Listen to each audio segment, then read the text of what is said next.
എങ്കിലും പതിവായി ഇസ്തിഗ്ഫാർ അങ്ങ് ചെയ്യാൻ തുടങ്ങിയാൽ അവന്റെ ഏത് തീരാത്ത പ്രതിസന്ധികളിലും അള്ളാഹു പരിഹാരം ഉണ്ടാക്കി കൊടുക്കും. തുറക്കാത്ത വാതിൽ തുറക്കും, തീരാത്ത പ്രശ്നങ്ങൾ തീരാൻ തുടങ്ങും, അവന്റെ പ്രശ്നങ്ങൾക്ക് പോംവഴി വരാൻ തുടങ്ങും. വമിൻ കുല്ലി ഹമ്മിൻ ഫറജാ, എല്ലാ വിഷമങ്ങളിൽ നിന്നും അവന് സൊല്യൂഷൻ, പരിഹാരങ്ങൾ ആ ഇസ്തിഗ്ഫാർ കൊണ്ടുണ്ടാകാൻ തുടങ്ങും. വറസഖഹു മിൻ ഹൈസു ലാ യഹ്തസിബ്, അവൻ വിചാരിക്കാത്ത വഴിയിൽ അവന് അല്ലാഹു റിസ്ക് നൽകിക്കൊണ്ടിരിക്കും. നമ്മുടെ എല്ലാ മേഖലയും സമൃദ്ധമാകാനുള്ള വഴിയാണ് ഇസ്തിഗ്ഫാർ.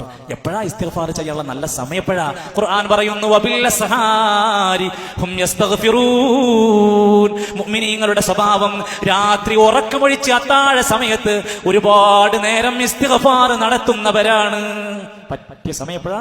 സുബ്ഹിന്റെ മുമ്പ് തഹജ്ജുദ് നമസ്കരിക്കാൻ വേണ്ടി നിൽക്കുന്ന സമയത്ത് പൊട്ടി പൊട്ടി കരഞ്ഞ് ഇസ്തിഗ്ഫാർ ചെയ്തോ, പടച്ചോർക്ക് ഇഷ്ടമുള്ള സമയമാണ്.